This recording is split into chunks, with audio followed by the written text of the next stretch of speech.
Praise the lord, hallelujah.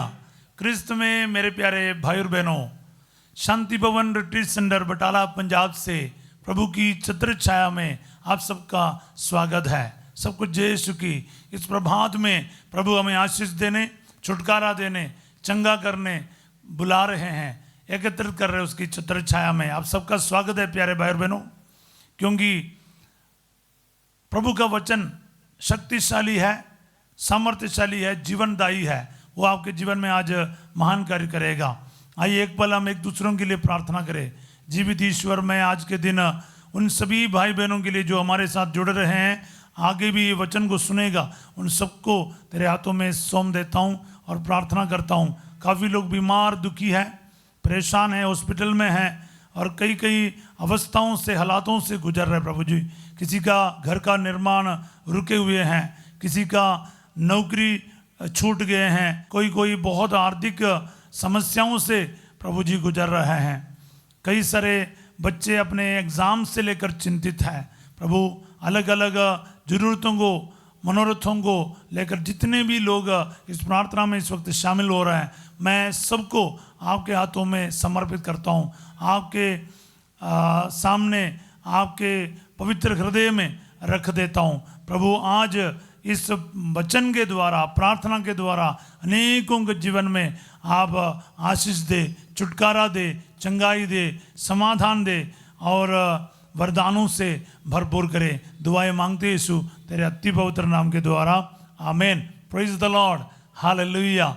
हाँ प्रिय भाई और बहनों, प्रभु हमें वचन दे रहा है। स्तोत्र संख्या 31 और उसका पद संख्या है 6, साम्स 31 वर्स 6। मैं अपनी आत्मा को तेरे हाथों सौंपता हूँ, प्रभु तूने मेरा उद्धार किया है, तू ही सत्य प्रतिज्ञ ईश्वर है। एक बार फिर मैं पढ़ लेता हूँ। मैं अपनी आत्मा को तेरे हाथों सौंपता हूँ, प्रभु तूने मेरा उद्धार किया, तू ही सत्य प्रतिज्ञ ईश्वर है। हालेलुया। आज ये वचन मेरे जीवन में पूरा हो जाए, मेरे परिवार में पूरा हो जाए, मेरे भाई बहनों में, बाल बच्चों में, जीवन साथी में, मेरे सिचुएशंस में ये वचन पूरा हो जाए। प्रिय भाई और बहनों, देखो हर वक्त, हर पल हम अपने मृत्यु के बारे सोचना है, मौत के बारे, मृत्यु के बारे। क्योंकि मृत्यु के बारे हम सोचते नहीं हैं, हम पाप के ऊपर पाप करते जाएगा।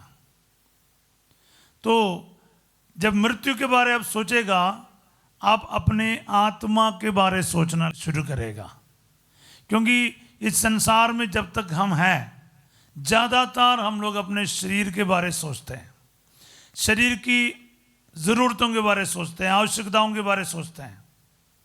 एक अच्छा नौकरी के बारे, पैसा कमाने के बारे, अपने सेहत के बारे, तंदुरुस्त के बारे और एक अच्छा भविष्य के बारे, ज़िंदगी में सेटल होने के बारे, मतलब शादी करने के, शादी कराने के, इस प्रकार के अलग अलग बातों के बारे हम सोचते हैं। इनमें से एक भी खराब नहीं है, लेकिन जो शाश्वत है या फिर अनश्वर है, उसके बारे हमें सोचना अधिक आवश्यक है। बोले आमीन।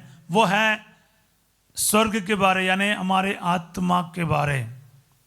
हम वचन में पढ़ते हैं मत्ती का अध्याय 16 का 26 में, मनुष्य को इससे क्या लाभ यदि वह सारा संसार प्राप्त कर ले लेकिन अपना जीवन ही गंवा दे।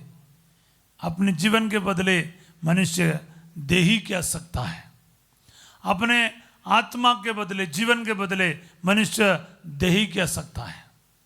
प्रिय भाई बहनों, इसलिए आत्मा की मुक्ति ये हमारे लिए टॉप मोस्ट प्रायोरिटी है, सबसे महत्वपूर्ण कार्य है। हालेलुया। सो प्यारे भाई और बहनों, इसलिए वचन में लिखा है, मैं अपनी आत्मा को तेरे हाथों सौंपता हूँ। यीशु मसीह के हाथों में, अब्बा पिता के हाथों में हमें अपने आत्मा को सौंप देना चाहिए। क्रूस पर से यीशु मसीह के मुंह से भी ये स्तोत्र को हमें सुनने को मिलता है, मैं अपने आत्मा को तेरे हाथों सौंपता हूँ। ये क्रूस के ऊपर से प्रभु यीशु का सबसे आखिरी वचन है। प्यारे भाई और बहनों, अपने आत्मा को तेरे हाथों में सौंपता हूँ।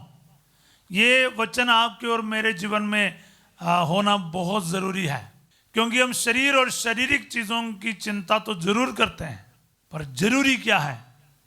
आत्मा किसके हाथों में है? आत्मा शैतान के हाथ में? आत्मा का नुकसान करते हुए हम शरीर के पीछे जा रहे हैं क्या? इसलिए आत्मिक बनना, आत्मा ईश्वर को सौंपते हुए जीना, ये हमारा जीने का मकसद है संसार में। शरीर में यह आत्मा इसलिए रखा जाता है ताकि इस संसार में रहते समय, इन सारे संकटों के बीच रहते हुए ही इस आत्मा के लिए हम जीना सीखे। ये एक वरदान है। उस सृष्टिकर्ता ईश्वर को पहचानते हुए, हमारे इस संसार में जीने का मकसद क्या है समझते हुए जीना, और अपने आत्मा को हमेशा संभाल के रखना, प्रभु के हाथों में सौंप देना, ये हमारा इस संसार में आने का मकसद है। प्यारे भाई बहनों, उम्मीद करता हूँ मेरी बात आप समझ रहे हैं। इसलिए अगर आपके चिंताएं, आपकी आवश्यकताएं सिर्फ इस संसार के हैं, सांसारिक है, या फिर इस शरीर से जुड़े हुए बात है, तो फिर आपको आपकी सोच को बदलना पड़ेगा। आत्मा को संभाल कर रखना, आत्मा के तंदुरुस्ती के लिए, आत्मा के स्वास्थ्य के लिए मेहनत कीजिएगा। इस रोजा काल बहुत निकट आ रहे हैं, तो हम लोग जैसे इस चालीसा में प्रवेश करेगा, आपको और मेरा क्या है, तैयारी क्या होना चाहिए। मात्र कुछ ही दिन रह गया चालीसा काल के लिए, 10-15 दिन ही है, तो हम तैयार करें, क्या है, पूरी तरह से हम नवीन हो जाएं। हम अपने आत्मा को प्रभु के हाथों में सौंप दे, क्योंकि प्रभु तूने मेरा उद्धार किया है, तू ही मेरा सत्य प्रतीक ईश्वर है। मेरी आत्मा प्रभु का है, क्योंकि प्रभु ने मुझे बचाया। शरीर का नहीं, आत्मा का उद्धार यही प्रभु देता है, और आत्माओं को पाने के लिए हमें जीना है। मेरा जीवन का मकसद क्या है? आपका जीवन का मकसद क्या है? हमारे अपनी मुक्ति, उद्धार, साथ ही साथ अनेक आत्माओं को स्वर्ग की ओर ले चलना है, उनका भी उद्धार हो जाए। हम ये ऑनलाइन प्रार्थना भी इसलिए करते हैं प्यारे भाई और बहनों, ताकि ये सालों तक ये प्लेटफॉर्म में रहेगा। साथ ही साथ इसको सुनने वाले हजारों लोग वचन को सुनते ही अपना जीवन को बदल डालेगा, आत्माएं बच जाएगा। कहीं ना कहीं किसी ना किसी व्यक्ति को ये वचन आज टच करेगा, अपने आत्मा के लिए जीना शुरू करेगा। शरीर की वासनाओं के अनुसार नहीं, इस संसार के अनुसार नहीं, बल्कि ईश्वर की इच्छा के अनुसार। मेरी आत्मा, हे प्रभु, मैं तेरे हाथों में सौंप देता हूं।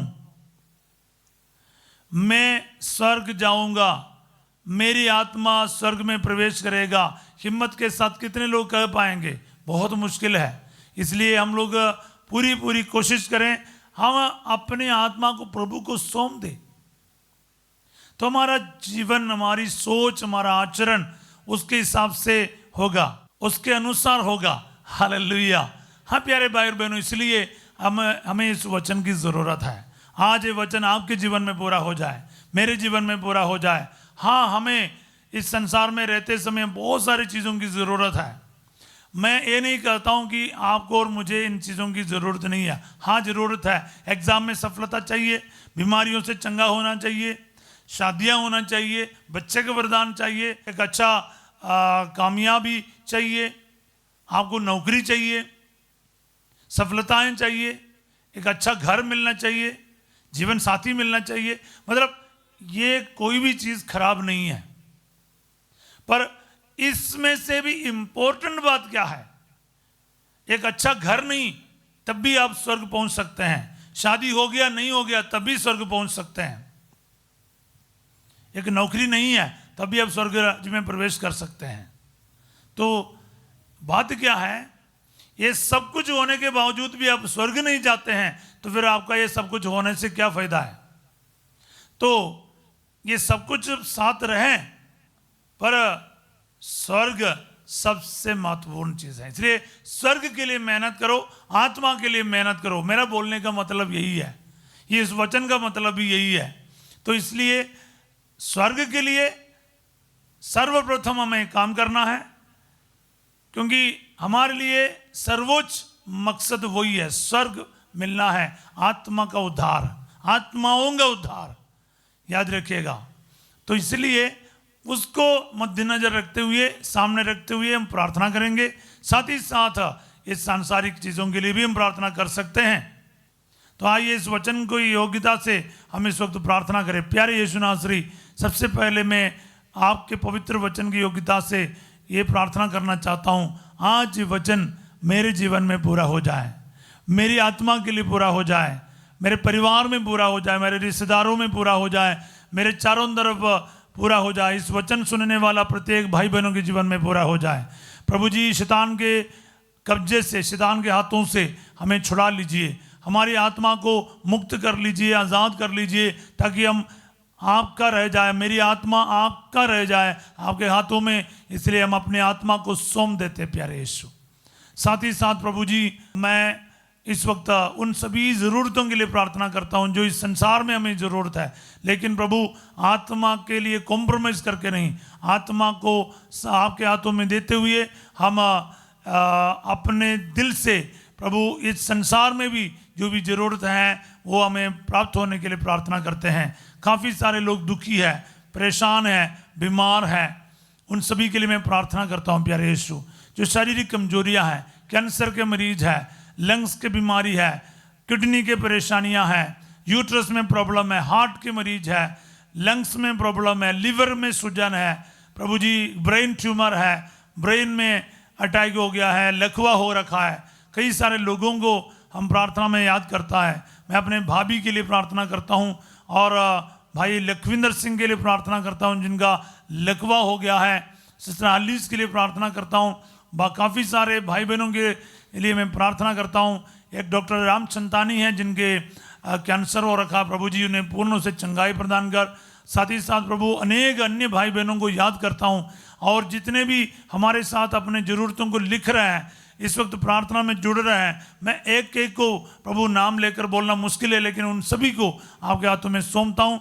आपके आज के इस वचन इनके जीवन में पूरा हो जाए, सामर्थ्य और शक्ति से भर दे, चंगाई दे, छुटकारा दे। साथ ही साथ उन सभी बच्चों को मैं याद करता हूं जिनका एग्जाम्स की तैयारी चल रहा है, 10वीं 12वीं के, उनके टीचर्स के लिए, पेरेंट्स के लिए, स्कूल्स के लिए, एग्जामिनेशन सेंटर के लिए प्रार्थना करता हूं। इन सभी बच्चों को हर बीमारी से बचा के रख, ये तंदुरुस्त रहे, इनके पढ़ाई के लिए एक माहौल अच्छा रहे परिवार में, और बिना कोई टेंशन से, दबाव से अपना एग्ज़ाम्स सफलता से दे पाएँ, और साथ ही साथ अच्छे नंबरों से पास हो जाए। हमें दुआ मांगते यीशु तेरे अति पवित्र नाम के द्वारा, आमीन। प्रभु आप लोगों के साथ हो, सर्वशक्तिमान ईश्वर पिता, पुत्र और पवित्र आत्मा आप सबको अपना आशीर्वाद प्रदान करे, आमीन। आज रात 8 बजे संजय का आशीर्वाद प्रार्थना में फर्स्ट जो आपके साथ होंगे, और कल सवेरे 5:30 बजे प्रभु की छत्रछाया प्रार्थना में हम फिर मिलेंगे। तब तक के लिए वचन बोलते जाइएगा, वचन को शेयर जरूर करना है, लाइक और सब्सक्राइब करना है, इस वचन को कमेंट सेक्शन में लिखना है। थोड़ा सा आपको एक पल लगता है एक लाइक करने के लिए, पर साथ देना। क्यों? हमें लाइक को देख के आनंदित होने का नहीं है, हमें पता चलता है कि हमारे साथ हमारे भाई बहन जुड़ रहे हैं। हमें यही मकसद के लिए पूछता हूँ, आप साथ बने रहिएगा, जुड़े रहिएगा, वचन जरूर आपके जीवन में कार्य करेगा। आप सबों को मैं एक अच्छा दिन का कामना करता हूँ। Have a grace field day. God bless you all.